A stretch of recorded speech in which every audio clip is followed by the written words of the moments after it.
Actually, you know, it was so funny. JP and I were talking the other day and he was like, you know, if you ever need to, like, you should just go and like maybe like Airbnb a place in Palm Springs. It's like 2 hours from us. And he's like, you should just spend a few days there if you like need to. And I was like, you know what? Maybe like I would do that. He's like, get out of here. He's like, you should leave. And I'm like...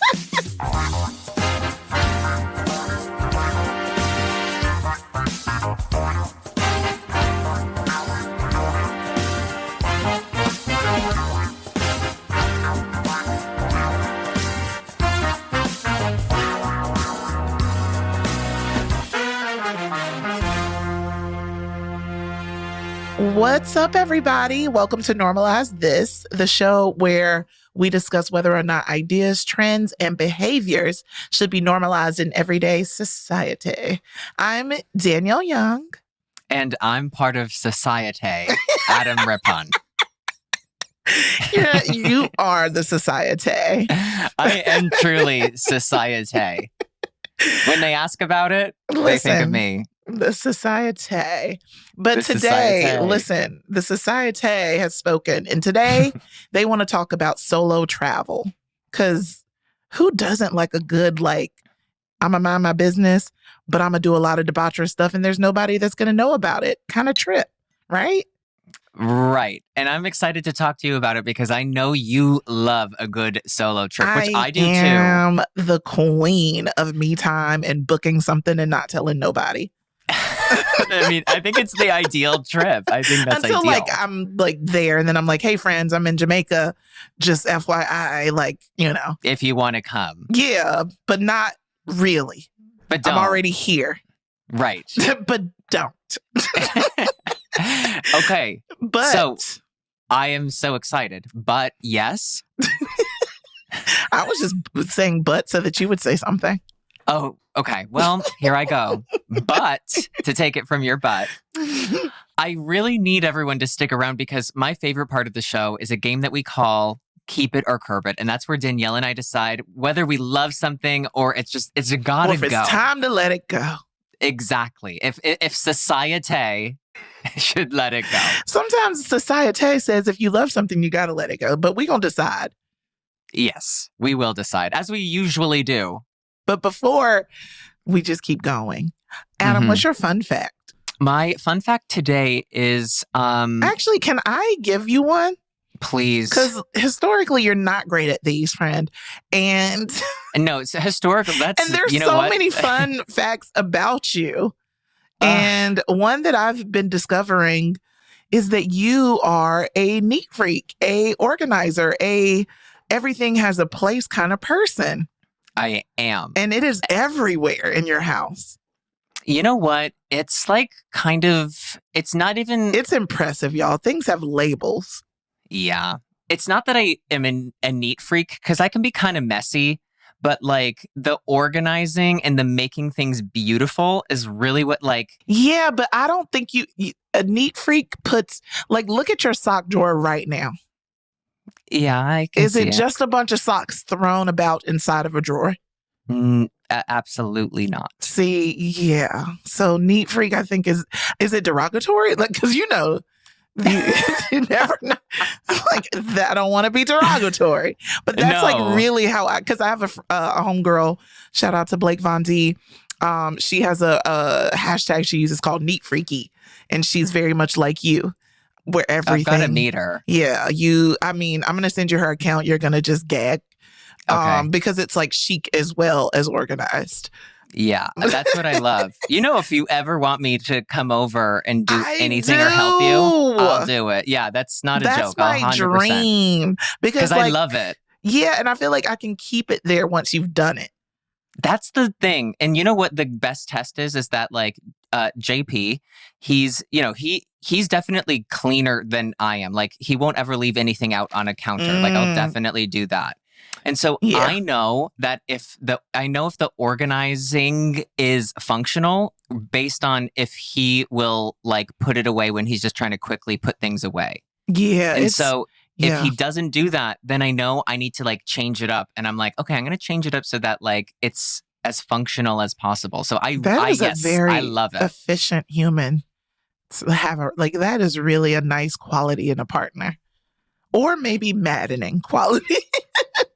We're a really good combination because, like I said, I love to put it together, but he's definitely like, okay, you can't leave all this stuff on the table. And because I'm like, I'll put it away in the right spot when I feel like I can do that. And he's like, just put it in a cabinet. And I'm like, no, put it in the specific cabinet in this quadrant.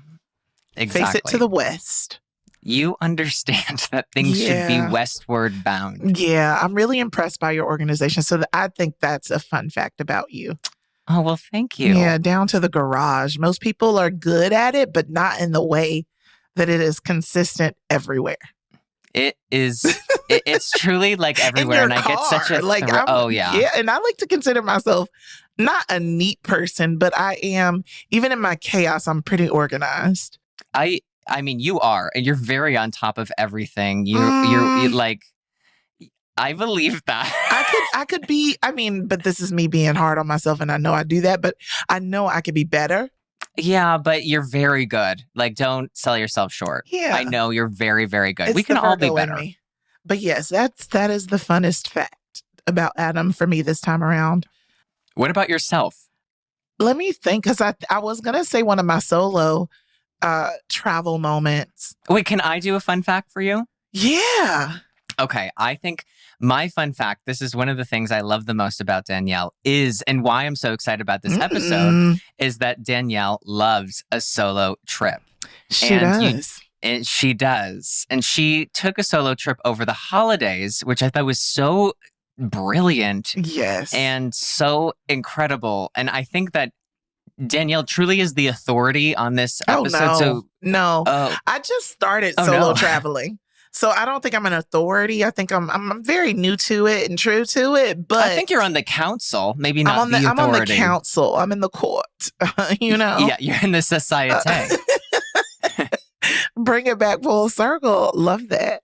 Yeah, I am. I'm a fan. And I think that that's a good way for us to get inside of this episode of normalizing solo travel. First of all, I think it's a thing that people think you won't be safe. Mm-hmm. That kind of stops them in their tracks with it. And just like, oh, what am I going to do by myself? Is that, in a different country, depending on where you go, because domestic solo travel is still solo travel. Mm-hmm. But I think when people leave their own comforts of their country, then they get a little bit more wary. But even if you don't leave the resort and you go by yourself, that's still solo travel. You could do little baby steps. Mm-hmm. There's always, there's no place that I think that is like, because those lists are like, oh, here's the best places to travel as a solo travel Black woman, as a solo travel queer person. And there's a lot of really great resources like that. But I'm like, America is actually very dangerous when you. Yeah, it's like more dangerous than when you think about it. Yeah, so it's like when other countries are looking at us, they're looking at us like, y'all, they be shooting y'all's schools up and like in the movie theaters, and that's a little scary. So I think if people stop looking at it like, oh my God, I'm outside of my country, I'm scared, and be like, America's scary, so you're fine. Yeah, it would be less daunting. Basically, everything is scary. Everything is scary. Deal with it. Everything is scary, especially America. So you might as well go out there by yourself. I'm trying to remember my very first solo trip. It might have been, because the thing is, pre-pandemic, I traveled a lot for work. Yes, so did I. Yeah, and that would always be solo. But it was something about it, like coming from New York to an LA, that's very familiar.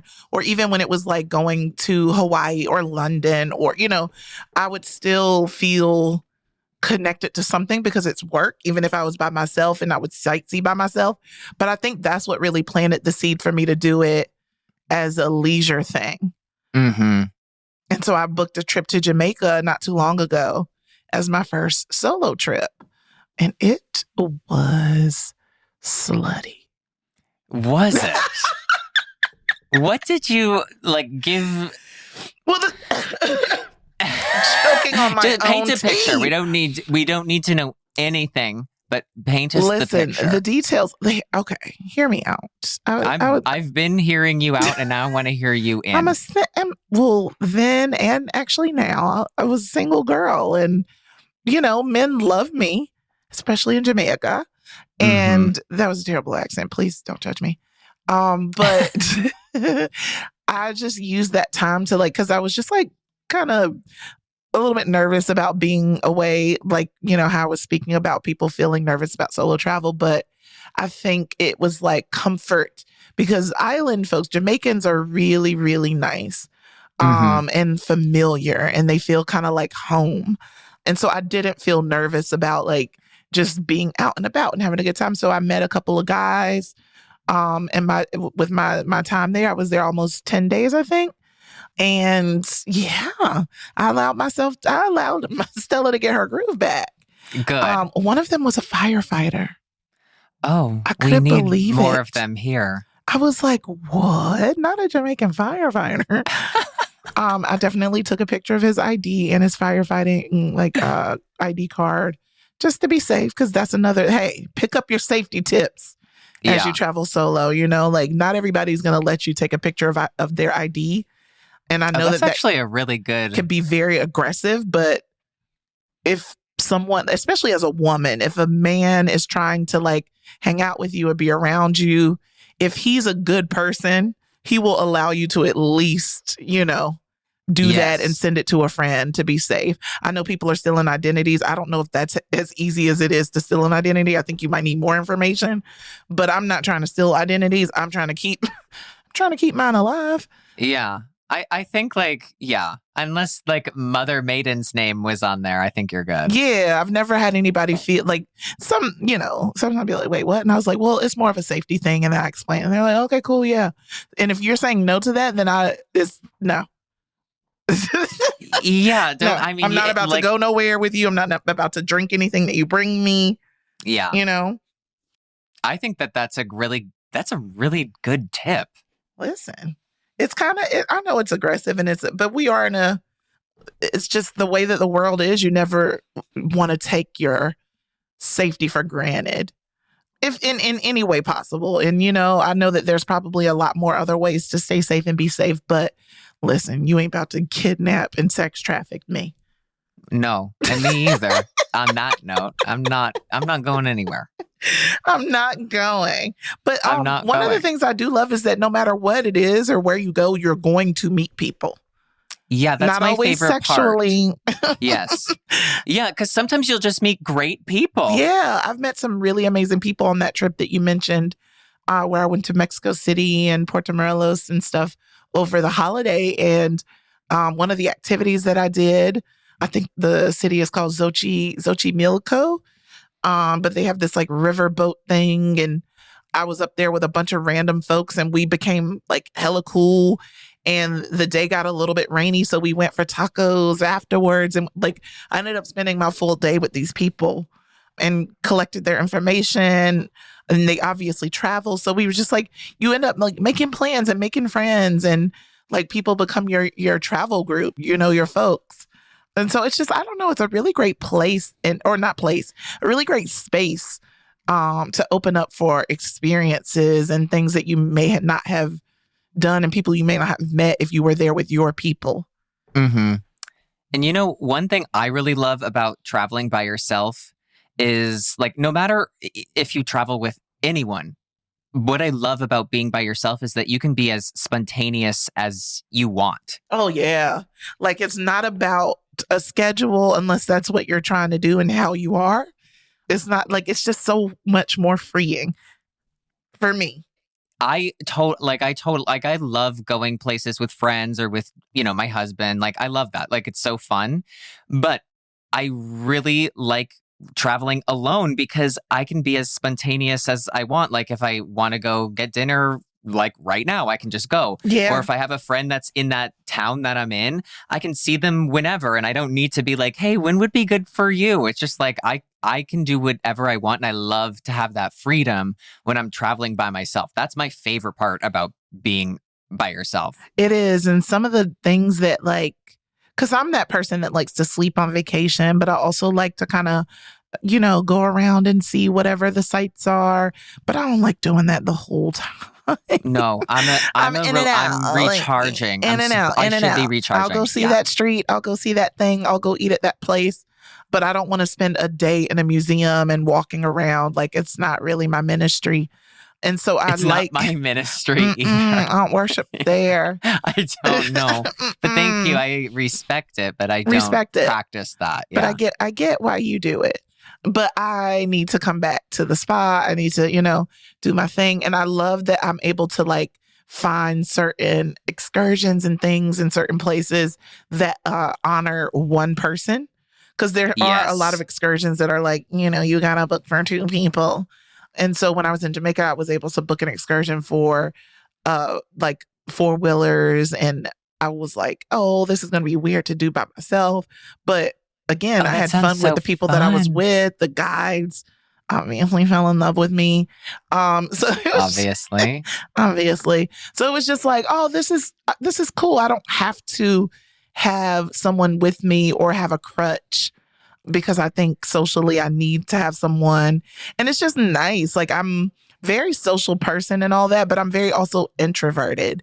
And so it's also nice to like go to dinner or go to a thing and not have to have constant dialogue. Not that I feel pressure to like be chatty with the people that I'm with, but you know what I mean? Like, you don't have to extend any energy to like be in conversation all day and all evening. It's like very introspective. Yes. I could read books at dinner. It's just, I don't know. I like myself.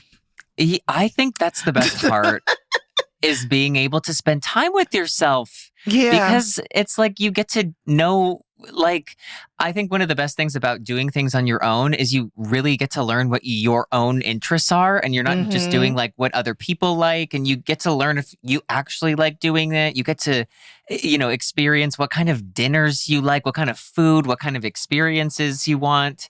That's what I think is so great. Like, I think it's so healthy to do a few things like on your own so that you are in constant contact with your own being. You know what I mean? Yeah, because I think it's not to be all like deep or anything like that, but I think it is very important in life to just, know yourself, but like get to know yourself. Because you're changing, you're evolving, you're healing, you're growing, you're hurting, you're mourning, you're celebrating. There's so many different parts that make up who you are, and it's not an easy thing or a thing that you can check off a list. I feel like it's just always happening, and it can be kind of tough to do that with so much noise. Constantly needing to be around people, hanging out with people, going to parties. I remember thinking and seeing so many people, and not judging them at all, because we all got our cross to bear. But like during the thickness of the pandemic, where we really were in the house and on lockdown, so many people that I knew couldn't handle it. And not to like reduce it to, oh, you can't be with yourself. But honestly, like, they weren't prepared to. No, because even in a house by myself, I was okay. Yeah, I would even say I had moments where, everything is like revolves around how we lived through the pandemic. Honestly, because what a time, and still in the time. It's, we're still like kind of in it. Right? Yeah. Some would argue, I just think that like there were moments in the pandemic that I had time to myself that I never would have allotted to myself. Right. And it reminded me of those trips that I had taken, of those like extra days where like, if I was traveling between cities and on like a long trip, and I sometimes would have this like off day where it was just like me by myself. And it reminded me of that. It is, I think it's so good. I think you just have to like do it. I don't know if it takes a certain level of just a luxury to be by yourself, because I know people have children or they're caretakers or, and so it can be very difficult in so many scenarios to have that. But even in I remember our self-care episode, like where we talked about the scale of self-care, and it doesn't have to always boil down to this large, luxurious, expensive trip. And with all these, with all the fixins, it can just be a moment It can be a balcony. It can be a rooftop. It can be a backyard. And so I think the same thing exists with solo travel. There's a scale to it, you know? Like, yeah, I did Jamaica, Mexico, and all this great stuff. But I think even if you need to take a bus to the next town, or, you know, like take a second to like go to a place you haven't been in your city, it's just something like that feels like an escape, you know? Mm-hmm. It feels also empowering too, Yeah. like when you do things like that on your own, especially like in a city where you're not from. So like, you know, get on the train to go somewhere, and it's, you know, it's like a challenge to yourself because it's not something that you do all the time. You know, we're surrounded by people all the time. And so I feel that sense of accomplishment because, you know, like I'm a very extroverted person, but like you also have a really introverted side to me. Mm-hmm. So it's so easy for me to be like, you know, I'm just going to stay home because I'm totally content to do that. Yeah. But I'm really happy when I like push myself to go and do something. You know, I'm not like, you gotta get up. But, you know, but it's like, you know, you're not doing anything. Like, go and do something nice. And it's a sense of like, oh, I'm really proud of myself that I did that and I figured it out. And I think it's empowering. I feel empowered when I do it. I know. I love it. Where did you go on your first solo trip? Well, you know what? I've never taken like a vacation I've never done a solo vacation. Solo trip coming on. Yeah. And so like, this is really kind of like tickling the fancy. Where are we going to go? You know, I would want to go somewhere where it wasn't like too far, but like, actually, you know, it was so funny. JP and I were talking the other day and he was like, you know, if you ever need to, like, you should just go and like maybe like Airbnb a place in Palm Springs. It's like 2 hours from us. And he's like, you should just spend a few days there if you like need to. And I was like, you know what? Maybe like I would do that. He's like, get out of here.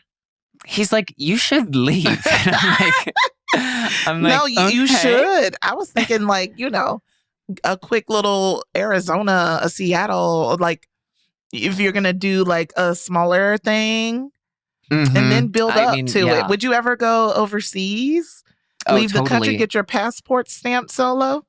Yes, I would. And, you know, like, so when I was skating and doing like different tours, we would do a lot of tours in Japan. And sometimes there would be these extra days that we would have. And sometimes we would all as a group go and do like some touristy thing.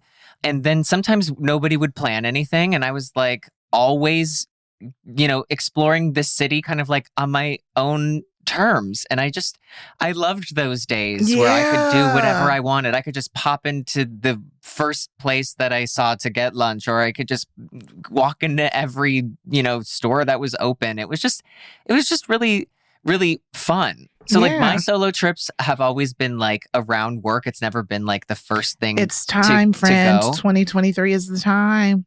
Normalize your solo travel. I'm kind of ready to normalize it, but I want to ask, as somebody who like has taken that solo vacation, what was like the thought process? How did you get there? And like, how did you decide that like, okay, I'm actually going to go through and do this? I think it was like just, first of all, the access and the ability to take, you know, the time.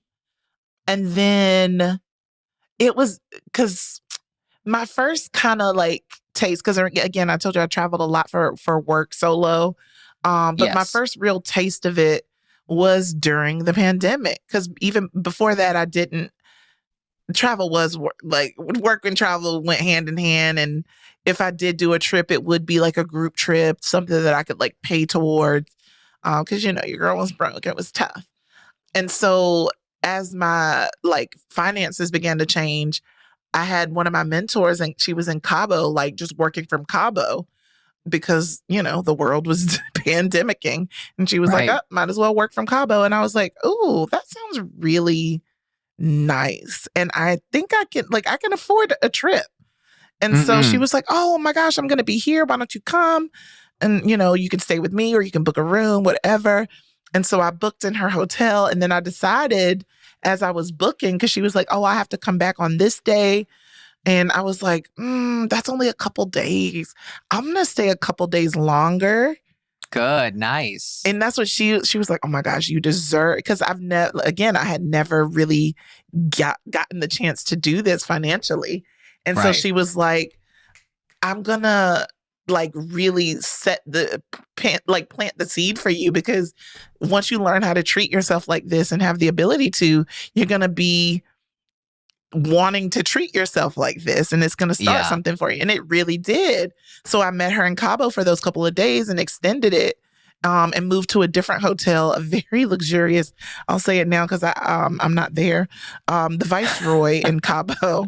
And that hotel is like, oh my God, it just looks like heaven. The way that it's architecturally like built, it's like on this like thin layer of water. Mm-hmm. And there's this like restaurant that looks like a bird's nest in the middle of it. It's really gorgeous. And I was like, yeah, I'm going to book that. Oh my God. Wait, I'm on the website. Isn't it sickening? When they took me to my room, I started crying. I want to cry now because right now there's this, I'm on the front page of the website. There's this, the beautiful back of some white woman with a like flowing chiffon sundress. Yes. And it's, oh my God, Dad. Yeah. So that was my first experience, because even before that, we were at the Nobu, which is equally as gorgeous and amazing. And it really inspired me to like treat myself. And so I stayed there a couple of days. And when I checked in and started crying, I was like, oh my God, one more day. So I added another day to it because I was only going to be there for like 2 or 3 days. And so that was like my first taste of it. And like she was leaving that day that we checked out of Nobu. And so we rode together for her to drop me at my hotel. And so once she left, I was like, oh my gosh, I'm really in Cabo like by myself. This is so crazy. You know, once I checked in and went down to the bar, I met this woman. And it was her birthday, and she actually was going through something really emotional. And so we were able to connect, and we were able to connect again before I checked out. And we had dinner together one night. And then I met this other woman at dinner. And we had drinks later, and we still talk. She's a doctor here in LA, actually. And we still talk. And so it was like, I never would have like had these experiences. And I was so nervous, especially my mentor leaving me. And I was like, oh my gosh, I'm a grown person now. This is so crazy. Yeah. But I felt like the world was mine, even though I knew I was just going to sit here and stay at this hotel and like soak it up and everything. I just really was inspired because I was able to treat myself well. Yeah. Oh my God. The hotel is so beautiful. You know, like, I think maybe maybe about a year ago, I hadn't been to New York in a really long time. And I was like, I'm going to go to New York. And so this was the first time I went to New York where like I wasn't going for work. And I was like, I'm going to stay there for like five or 6 days. And I don't consider this like a solo travel thing because I have a ton of friends that are there. So it doesn't feel disconnected from people that you know. So I want to take a trip like that where it's like you don't know anybody and it's like you could be anywhere. And it's, I don't know, that feels so good. Yeah, it is. And I don't really like, it's so crazy because certain things that you experience, not necessarily take it for granted, but like, because I know what it feels like to be out in the world without my people, you know, having moved away from home at a young age and left to go to college and then left to go to New York and, you know, have been gone from home ever since. I know that feeling. So it's not as like, you know how like you feel when you're on a roller coaster and you're like going up, up, up, up, and it's like that peak. And like right before it, you're like, oh my God. Yes. Like that's how it initially feels, but it's not that scary every time. So as you like build it up, you end up feeling like it's another thing. Like I don't even think twice about it now when I go and book a trip. Now, like I went and I randomly booked tickets to see Usher in Vegas, and I went to go see him by myself. Like it's like little things that I'm like, oh, I booked a Beyonce in Vegas. I'm gonna go by myself unless somebody in my friends or whatever gets that too. But like, I'm not thinking twice about it. Yeah. Oh, that's so cool. Oh my God, you're very cool. She's independent. Yeah, she is. Yeah, it's just so, it's really like, it just doesn't it feel like you, I mean, like we're in our 30s, but I'm like, don't you feel like a real adult? But like you Yeah, do. no, it really is. That's why I was like saying not to get deep, but it actually does give you this beautiful sense of like freedom and like satisfaction with yourself. And like I said, getting to know yourself more intimately than having it be influenced by what other people want to do or don't want to do. Well, it's just really a blessing, it feels like. I'm really all about figuring out me. And traveling by yourself literally can be that. And then also be about discovery of a place through your Mm-hmm. own eyes and not diluted by who you're with. I think it's like a healthy disconnect. Oh, yeah, totally. I have another question. My question is like, okay, so when I've traveled by myself, everybody probably knows by now I am dramatic. We can say that. And I have this, No. yeah, no. But actually, yes. And so I have this moment of like, I'm going to this place and, I'm going by myself. And I always have this like dramatic, like intrusive thought of like, I could just not go to the hotel. I could just sit, pick a random address and just like start over. Like I could just go somewhere else. And it feels so like start a new life. yeah, like what, like, like when you go on these solo trips, like, and you land, you're at the airport, like, that's the moment where I feel like it really hits me, like, oh, I'm by myself. Like, yeah, that's that roller coaster moment. That's like over the peak of it. You're like, I'm about to just like be literally just free. Sometimes it really does feel like you could just start a life. Like low key. Yeah. You're like, wait, I can live in Belize. Like this could work. You're like, maybe they have residency at the Viceroy. It would be so expensive. Listen, if I could like learn anything from solo travel, it would be just like that is really possible to like fall in love with yourself the same way that you would an actual person. Yeah. Like outside of yourself. I think that this is like a totally different topic, but I think that like it just gets you in a mind space. Like when you know yourself so well, you have the best relationships with your friends. You are more open to like meeting. I don't know. Basically, what I'm getting to is that like I really felt like when I met my husband, I was in like such a place of like, I feel so good about me. And I was doing tons of things on my own and by myself. And I felt just like such a strong sense of self. Yes. That's the point. Yeah, it Travel is. It is the point. Okay. So what do we think we're normalizing about solo travel? I think that we should normalize that I think it can be really healthy and really satisfying and really empowering.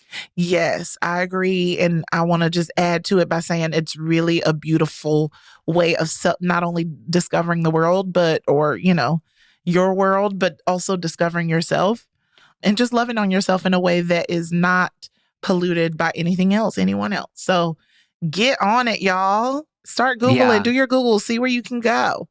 Book that trip. Adam, where are you going? I'm going, I think I have to go to the Viceroy. You have to go to the Viceroy. It is. Yeah. And get the shrimp tacos on the beach. Oh my God. I mean. And their gym is a experience as well. The whole thing. Yeah, it's a very amazing. Like the way that the hotel looks, like to get to the beach, you walk down past that nesty thing. And like you walk, like you see where there's another pool. You kind of like walk around that and then you disappear. Literally like kind of under in a tunnel situation. You go round and round and round and there's a gym and spa and you go round and round and round and then it like spits you out at the beach. And they also have this like thing where there's like a guy on the beach, like that's a part of the hotel riding around with a little bicycle freezer. And they have different types of like fruity popsicles, homemade popsicles. Oh my God. No. The Viceroy is really like, I gotta go back. I don't know if I would come back. Yeah, you will once you get your bill. That would probably make me work in the kitchen. Oh, now I work here. Yeah. How are we going to settle this? Oh my gosh. You want me to pay? Oh God. Okay. Yes. So yeah, that's a good one for you to do and to blow your bank account all the way out. But it's worth it. Yeah, I think I have to go for real. Yeah, and I'm thinking of my next location for solo travel. And I'm not sure, but I know it's going to be maybe like, I think Amsterdam. Oh my God. Wait, if you actually do that, let me know. I have a friend that lives there that you should connect with. Who for just sure. moved there. Yeah. I'm going to live there. Oh, she, I think, is moving. Like, she loves it. She loves it. Yeah, it's great. That's a great one. Okay. I'm ready for you to go to Amsterdam. Me too.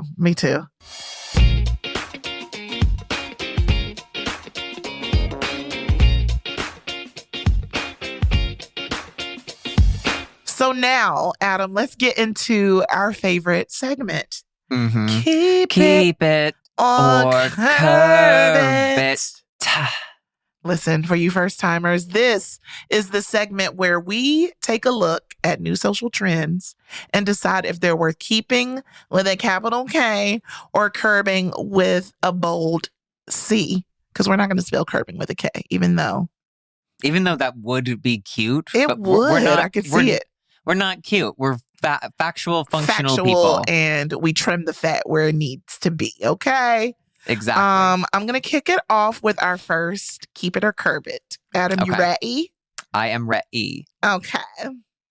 We are going to talk about living single in the city. Okay. I love it so far. Living single in the city. I definitely am doing that. Americans' marital and living arrangements have definitely changed over the past 30 years. We now, as women, have options. We don't have to marry just to get out of our mama and daddy's houses. Yes. We love We don't have to people. just get pregnant and birth them babies. Yeah. We have options now. Yeah. So we're changing the landscape, y'all. And according to my favorite Pew research.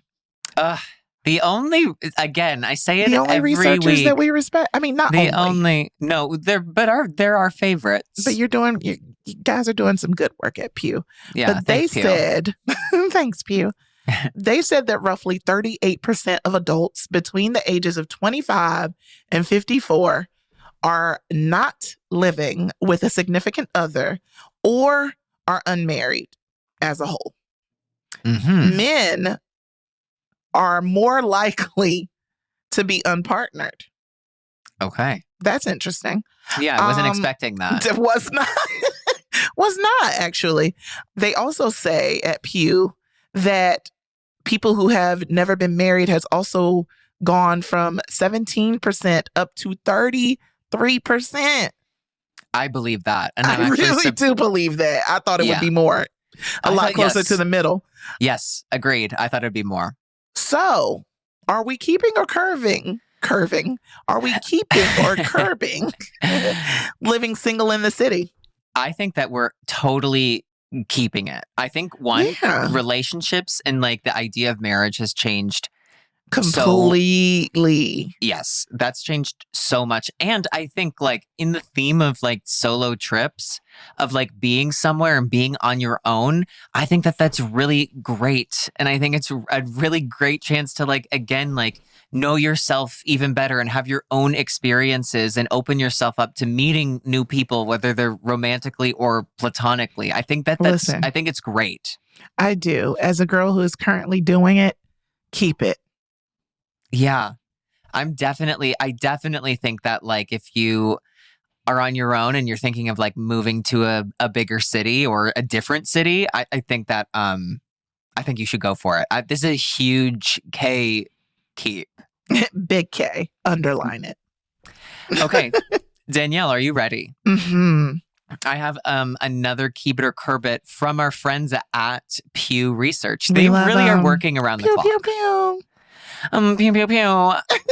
So, did you know around 41% of Americans say they use zero cash when they make purchases in a typical week? Mm-hmm. Now, I do believe that. That is a solid amount of people with the times. I I believe it, and Yeah. and also the portion of Americans who say all or almost all of their purchases are paid only using cash has been declining from 24% in 2015 to about 14% Yeah, like who today. has cash? Stop it. So even though cash is playing less of a role in our everyday purchases, Pew Research also found a majority of Americans who try to have cash on hand. Honestly, yeah. Right? Yeah. Like who has cash, but also we should have a stash, emergency cash. I completely agree. But you know what? 58% of people have cash on hand, which I think is lower than what I thought it would be. But 42% of individuals say they don't worry as much as whether if they have cash or if they don't have cash, since there's just so many different ways to like pay for things. Basically. So do you think that we should keep or curb a cashless economy? Danielle, take the floor. Listen, as a financial guru, I believe that cash is no longer king. I do feel like it's kind of scary just to see the world evolve in real time. Mm-hmm. You know, like we were just talking about, you know, the way the landscape of marriage has changed and so many more people are single and unmarried. There's so many more people that are digital with their finances, and Apple Pay makes everything easy and everybody's tapping and using the like debit cards are almost obsolete. So I just feel like it's very nerve-wracking, but also I do love the convenience of just tapping my phone away. I think that there was this like, and I mean, I could feel it with like when my parents were younger, that fear of like, I like to have cash so that I feel like I'm spending the money. And like sometimes the credit card feels like, you know, like I'm it's just free money. Yeah. But I don't think our generation views the credit card that way. I don't know. They might, because have you seen this meme of the like this guy that was like, me using Apple Pay as if Apple is paying? Oh and my he was God. just kind of like, yes, it's incredible. It's so funny. So honestly, so you know, I take that back. I don't feel that way because I know that the money is leaving my account, but because of the ease of it, it does feel like, so you simple. know what? I think that like I feel it because like when I didn't have a lot of money, I really needed to know what that number was. So it never felt like, oh, this is just like free. Because when I really was poor, I applied to get credit cards and I like was declined for them like all the time. And so I was like, remember those days? I'm like, I guess we're not going to have a credit card. So I truly only had my debit card, and I didn't know that like it couldn't go past zero, you know, like you had like I remember writing down every transaction in a little checkbook. Yes. Before we even had the way of checking our accounts digitally. Yeah. And the stress of that. So I feel like these kids today, they don't know the value of $1, and this is actually going to make it worse. But I do want to keep a cashless society.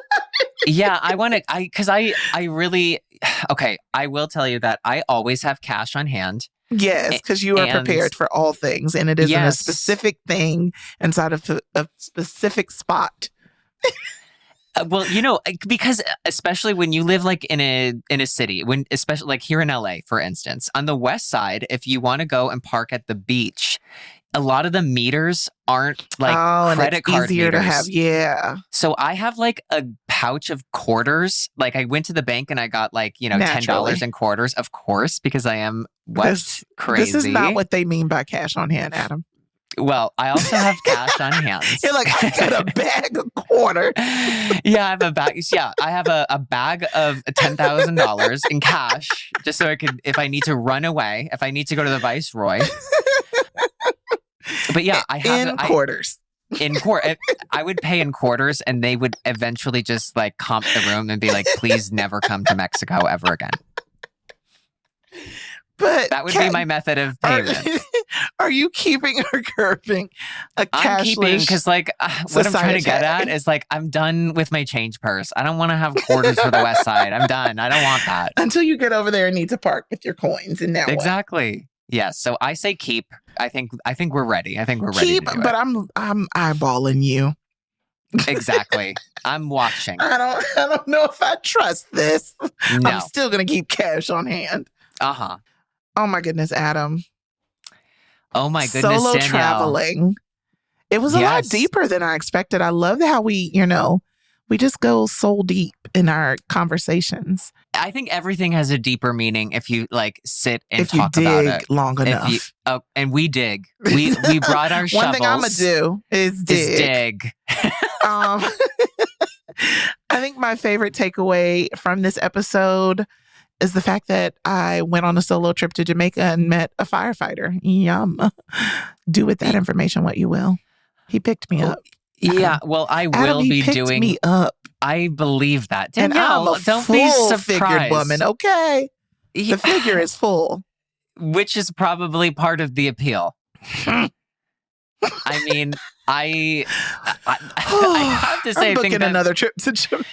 Yeah, and I'm going to the Viceroy. I'm going to the Viceroy. I guess that was your favorite takeaway. What was your favorite takeaway? The Viceroy? Well, aside from learning of the Viceroy, which I still have like that webpage like up and I've been looking at like the photo. Keep it up. See if they got them shrimp tacos still. Because I will. I'm seeing if they have a discount code. They don't. They're like, please don't leave. Yeah, please. They're probably going to block you from even trying to find it. It's happening. I'm being geo-blocked. I think that my favorite takeaway was just remembering how empowering and self-satisfying it is to take those trips and do things on your own. I think sometimes people can feel like it's embarrassing or like, I don't want to be by myself. But I think it's sometimes really important to push through those feelings and just go and do it, because when you do it, nobody really cares when they're around you, and sometimes that's a great incentive for people to come up to you and ask you what you're doing and meet new people. Yeah, open yourself up to the world. Exactly. Or close yourself off. It's up to you. It's just solo travel. It's on you. And you can do both. You can do anything both. you want to do. Okay. Yeah. And just like that, that's our time for today, everybody. We are so grateful that y'all are listening to this podcast. Honestly, I'm shocked every single time I get a DM. And it is a very, very welcomed that you are sliding in there and telling us that you're listening, for one, and also what you would like to see normalized. So please keep doing that. Make sure that you're also rating, commenting, and subscribing on whatever platform you're listening to this podcast on. And thank you. Again, please reach out on the Twitters at RapsoDanny and on Instagram at the Danielle Young. And Adam, where they at you at? Well, you guys can find me on Instagram at AdaRip and on Twitter at AdamRipon. And, like Danielle said, every DM, every message about the podcast, it's just so great to know that you guys are listening. It's really humbling. Yeah, it's really sweet. So we love you very much. We're very, we love doing this. So, anything that you can think of, just don't hesitate. You can reach out to either of us and we'll make sure that we get our act together and we normalize it. So if there's anything, just message out. And then, until next time, that's it for now. So until next time, you can find me at the Viceroy. Eating shrimp tacos. See you there. Shrimp tacos. Bye. See you there.